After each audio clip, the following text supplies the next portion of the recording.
I felt compelled to do a video on rootless chords. So let's do a video on rootless chords. Um, Still gonna be in the key of C sharp.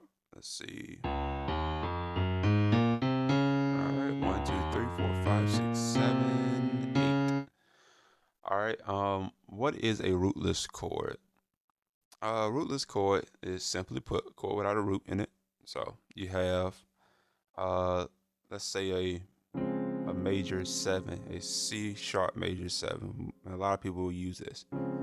All right, so you make a chord with the 1, the 3, the 5, and then you can add this 7. You have a major 7th. Okay. Now, if I were to take the root off of it, it would be rootless. All right. Now, rootless chords and the theory behind rootless chords puts you in a wonderful and very mysterious alternate universe where uh, certain things become a whole nother thing. So as you see on the screen, we have a F minor.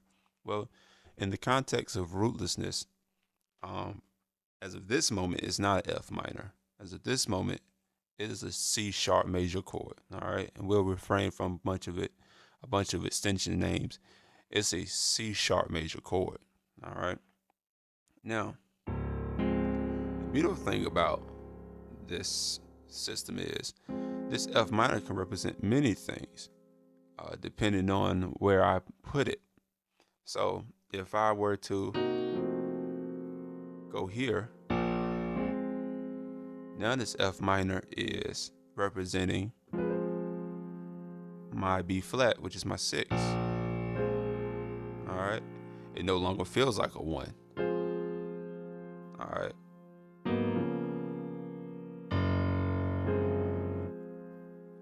You know, now it feels like a 4. Okay.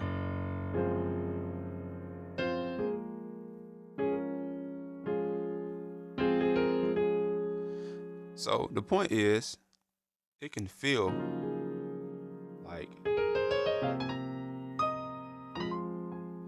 so many different things. This is just the tip of the iceberg on rootless chords. Now, some people may say, you know, well, if you have a bass player, then you use rootless chords, and then if you don't have a bass player, you don't use rootless chords. And to them, I would say, well, mind your business, because you use rootless chords whenever you want to use rootless chords. Now, but on a serious tip, they fit in so much transitional movements and so many transitional movements, and I mean, they sound really good. They sound thin but full at the same time. They give you a lot of room to, move. And they just add ambiguity, mystery and color, suspense, but resolve to your playing. And when you watch tutorials and things like that, you may be used to seeing. I know when I first started, it was weird for me seeing like if somebody played a C sharp like this, because I was like, well, why is it not like this? So a lot of people will play the bass in their left hand and use rootless chords like that. So I'm using a rootless chord in my right hand, right? Now, some people feel like you can still have the root in the chord and it still be rootless. And what I mean by that is, for example, if I wanted to play this 4 and I played it like this, right? I guess, you can consider that rootless because the actual bass root isn't in it. I mean, I prefer to still keep it true rootless, but to each his own on that. So how do you come up with rootless chords then? I'm so glad you asked. So you use upper structure voicings to come up with it. Now, what are upper structure voicings? Well, if you're playing something like this, all right, and let's say you add the ninth. You see, you add the 7th, the 9th, the sharp 11th. You know, start adding these things in. Even the 13th. Then you have upper structure. Now it's like, whoa. I mean, you know, how do I know to do that? Well, that's a really good question, because it is like very confusing on how do you know when to add what and why you add what, and you know what makes certain things okay and makes certain things not okay. The technique I use is like polychords. Okay, so polychord is just two chords put together. So this right here would be a polychord. How would this be a polychord? Well, the two chords I have are C sharp major chord and my F minor chord. Put them together, and this is what I have. You can even see the little slash chord. Whenever there's a slash, it's most likely a polychord. All right. So, I get into even bigger polychords. So I say, what happens if I do the 5 over the 1? All right. So let's extend that even more. So you see, here's another formula too. So I can do things like this. First of all, let's look at it like this. 5 over 1. I can say 4 over 1. All right. Flat 7 over 1. It's more churchy. 6 over 1. All right. Even going back to my 5 over 1, I can switch up the inversion. All right. Now you can already see that makes for some rootless potential right there. All right. So let me give you my formula for making polychords. All right. So even if you're not doing rootless chords, this is an awesome formula. All right. So the formula is, if it's a major, I use the 32. If it's a minor, I use 23. All right. Major, 32, 23. If you forget, just make a major chord. See how many notes you skipped the first time? 3. How many notes you skipped the second time? 2. Keep the pattern going. All right. 3, 2, 3, 2, 3, 2. My fault. Okay. Even again, you just can extend it however long you want to do it. All right. Minor. If it's minor, 2, 3. Okay. 2, 3, 2, 3, 2, 3. All right. You guys get it? 2. All right. As you can see, this is an awesome formula. Now, let's bring this back to rootlessness. Rootlessville. If I took the E flat, the 2 off of it, I have a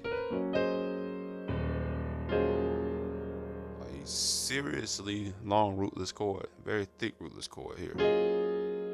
Well, I said very full. I ain't gonna use the word thick. This is full. All right. If I invert this and have something like this, that's thick. All right. Okay. So now that we know how to do that, how does one chord become a rootless chord, and when is it considered to just be that chord? Well, now you have to look at the intent behind, why you did it, or how that person did it, how that person got there. Okay. So, it's kind of like, being a kid and saying something or doing something. If you did it with an attitude, you get in trouble. If you did it as a joke, then you may get a laugh. It's all about the intent, but the action was the same. Okay. All right. So just like this, it's all about the intent. So let's make these things intentional. All right. So let's say I want to use this right here. I'm gonna show you how I get it. All right. I want to use this as my, let's say, as my 1 chord, right? So I'm going to do a 2. All right, 5. And then I do my 1. All right. I can even go to a 4. Now, what is this a rootless chord for? This is a rootless chord for my 1 still. I just made it a dominant chord instead of a major 7. All right. It can also be a rootless chord for my flat 5, okay? And you'll have that. All right. But anyway. So you feel how that leads you to the 4? All right. And then I may do a 2.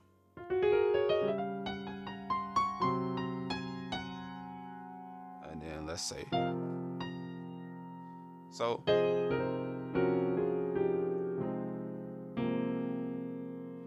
you saw how all those different things, you can kind of rewind it and go back, and they just kind of still felt homey, you know. It still felt very homish, okay? So the important thing here is lead into what you're trying to get into. So using the same chord, if I did a 7, all right, and then did some type of 3.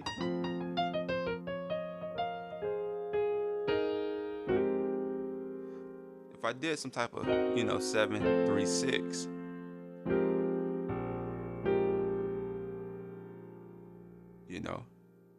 you start to feel this, even though this is sort of a dominant type 6 and it's going somewhere.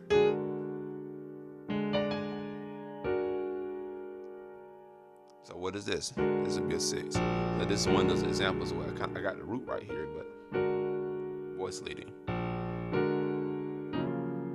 Right?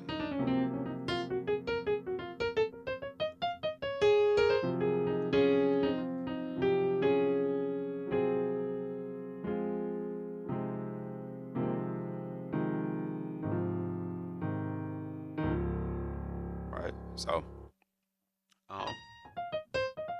let's explore that some more. So let's look at like a 7, 3, 6 type thing.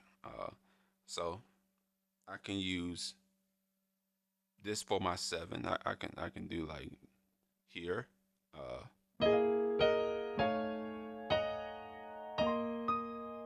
Right? So I can use that and get that 6 feel. I can do something like let's say I'm at the 1, and then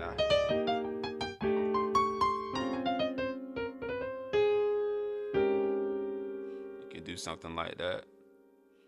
Let's do so that represents my minor 5. Represents that dominant 1. I taught y'all that run in the other video. And then go to the 4. And you can keep the implication going.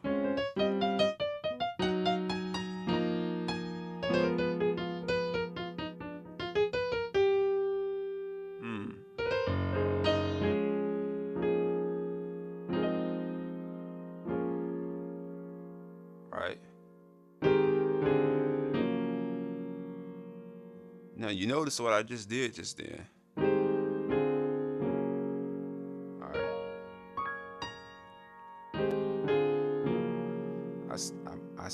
I didn't just go straight into the 2. I still led into it.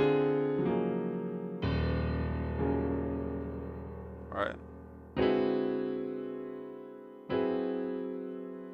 You know what I'm saying? Now, something else you can do, it doesn't always have to be 7, 3, 6. It's not 7, 3. Circle of fifths that leads you into the rootless chords, even though they're the most established. So, you really feel like you know where you're going,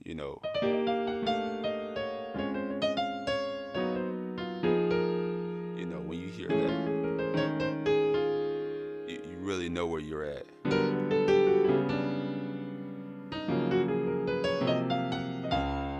You really know where you're at on that. But it can be, I do a 2, 3, 4 type thing, right? So let's establish the 2, right? 2,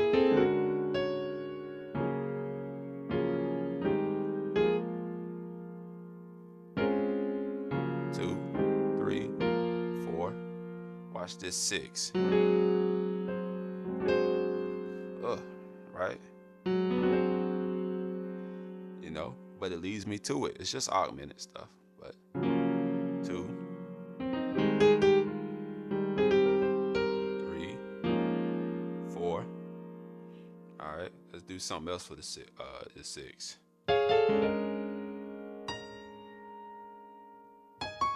That's just good stuff, right? And then let's change the mood, right? Right. Let's see. And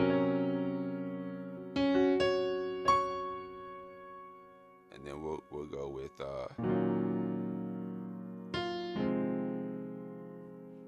something like that.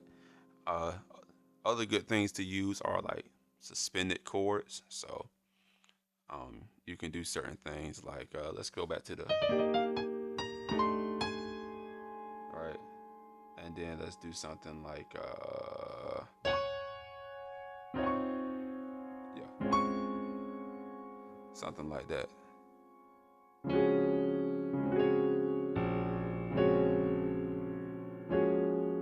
So like this is a suspended chord. So right, so that right there is implying more of an advanced 6.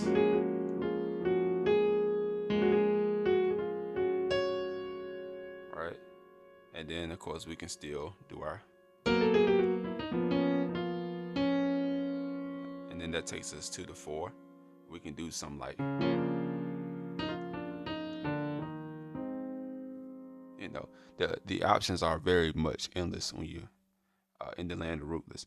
And then of course there's your churchy stuff. So you know it's really good for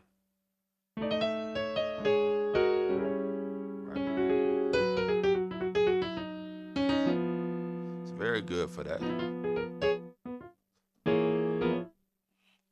A lot of times in churchiness, you kind of keep the melody, so you may still have that root on top if it's the 1. But you notice when I went to the 4, you know, it wasn't really there. You know what I'm saying? So it's really good for that type of stuff, man. Really really an awesome tool, right? What was that Rootless for? That was Rootless for this right here. That type of thing. And then I can even do this right here, which means that is Rootless for. If I were doing something like that, then it might even play something like this, which would be Rootless for. Something like that. And then bring it back home with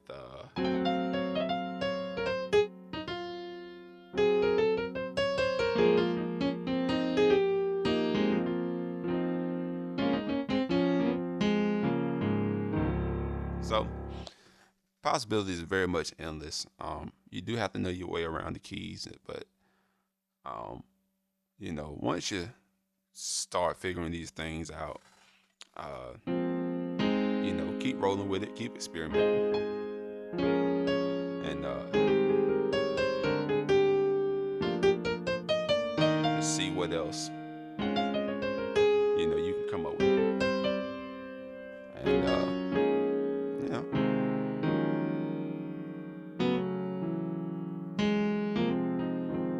you come up with some good stuff. Anyway, all right, that's all for me. Peace out.